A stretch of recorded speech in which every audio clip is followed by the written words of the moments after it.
अगर मैं तुम्हें इतनी इरिटेटिंग लगती हूँ तो तुमने मुझे बचाया क्यों? क्योंकि मैं नहीं चाहती कि तुम्हारे वजह से हमारे देश का इलिटरेसी रेट बढ़े। ये कितना अच्छा ब्लैंकेट है, सो सॉफ्ट। ये मेरी माँ ने दिया है। मेरी माँ ने तो ये भी ऑर्डर दिया था कि फॉरएवर सच बोलो, लेकिन तुम्हारे वजह से मैंने माँ का ये वाला ऑर्डर इग्नोर किया। मैं ये ब्लैंकेट तुम्हें नहीं दे सकती, सॉरी। 1 2 3 4 5 6 अरमान ने 6 ड्रिंक्स पी। जो आदमी ड्रिंक्स को देखता भी नहीं है, आज उसने 6 ड्रिंक्स पी ली। आज ऐसा क्या हुआ है? मैम, कोई और काम नहीं तो मैं निकलूं? आज उस गैराज वाले ने मीटिंग में अरमान से ऐसा क्या कहा? गैराज वाला नहीं, गैराज वाली। Female garage owner, nice. उसके और अरमान के बीच में आर्ग्यूमेंट क्या हुआ? दोनों के मुंह से आर्ग्यूमेंट नहीं, आग निकल रही थी। ऐसा लग रहा था कि जैसे सालों का गुस्सा है। उस औरत का क्या नाम बताया? अभीरा शर्मा। बस बहुत हो गया। मैं इस क्लाइंट से बोल देती हूँ आके अपनी गाड़ी ले जाए। इसकी कॉन्टैक्ट डिटेल्स कहाँ है? क्या नाम बता? एक तरफ अरमान का गुस्सा और उसका ईगो, दूसरी तरफ अभीरा की शर्तें और उसका सेल्फ रिस्पेक्ट। जब दो स्ट्रॉन्ग पर्सनैलिटी आमने सामने खड़ी हो जाती है तो फासला सिर्फ दिल का नहीं, इमोशन का भी होता है। तो क्या अरमान मान लेगा अभीरा की टर्म्स, या फिर ये टकराव उनके बीच की दूरियां को और गहरा कर देगा? ये रिश्ता क्या कहलाता का आज का एपिसोड सिर्फ कॉन्फ्रंटेशन नहीं, एक टर्निंग पॉइंट था जहाँ पर हम देखेंगे कि अरमान और अभीरा जैसे ही आमने सामने आते हैं, वो भी 8 सालों के बाद, लेकिन अभी भी दोनों के जहन में उतनी ही नफरत भरी है। अब यहाँ पर हमारे अरमान अभीरा को चैलेंज करते हैं कि मैं तुम्हारा गैरेज छीन के रहूँगा और ये प्रॉपर्टी में रीडेवलपमेंट हो के रहेगा। यहाँ पर अभीरा भी कहती है कि मिस्टर पोद्दार, आपने मुझसे पंगा लिया है और मैं डरने वाली नहीं हूँ। भले ही मैं गरीब हूँ, लेकिन आपको मैं चैलेंज करती हूँ और मैं भी देखती हूँ कि कैसे आप मेरा गैरेज मुझसे छीन कर लेके जाते हो। अब यहाँ पर दोनों ने एक दूसरे को चैलेंज दे दिया है। अब देखना होगा कि कौन ये चैलेंज में जीतेगा। यहाँ पर हमारे जो अरमान है, उनका गुस्सा नेक्स्ट लेवल पे पहुंच चुका है और वो पहले से ही परेशान है अभीरा का चेहरा और अभीरा की बातें सुनकर। जैसे अरमान पोद्दार हाउस में पहुंचते हैं, वहाँ पर सब वैलेंटाइन डे बना रहे हैं।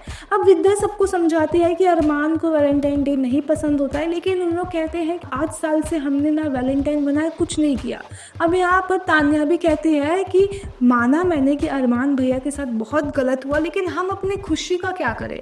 यहाँ पर विद्या समझाती भी है, लेकिन यहाँ पर विद्या कहती है कि ठीक है, अगर आपको बनाना है तो बाहर चले जाओ जब तक अरमान नहीं आए। अब अरमान उसी वक्त एंट्री लेता है और अरमान जैसे ही देखता है पूरा घर जो है गुलाब से सजा हुआ है, सारे जगह पर बलून्स है, वो सारे बलून्स को फोड़ता है, गुलाब को फेंकता है और कहता है कि प्यार एक धोखा है, प्यार कभी नहीं करना चाहिए, प्यार करने से इंसान बर्बाद हो जाता है। अब जो अरमान के दिल में नफरत है ना, वो बहुत ही ज़्यादा गहरी हो गई है और यहाँ पर अरमान कहता है कि शुरू में प्यार तो बहुत अच्छा लगता है, लेकिन जब असलियत सामने आती है तब वही प्यार हमें बर्बाद कर देता है। यहाँ पर विद्या भी जो है वो अरमान को समझाती है, लेकिन यहाँ पर दादी स्टैंड लेती है सारे घर वालों का और कहती है कि अरमान का दिल टूटा है और दोनों ने मैच्योरिटी के साथ अलग होने का डिसीजन लिया है।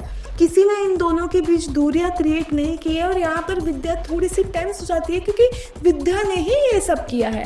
अभी तक किसी को नहीं पता, लेकिन अब देखना होगा कि भाई अरमान की बुआ ये सब बताएगी, क्योंकि अरमान की बुआ को विद्या का सच पता है।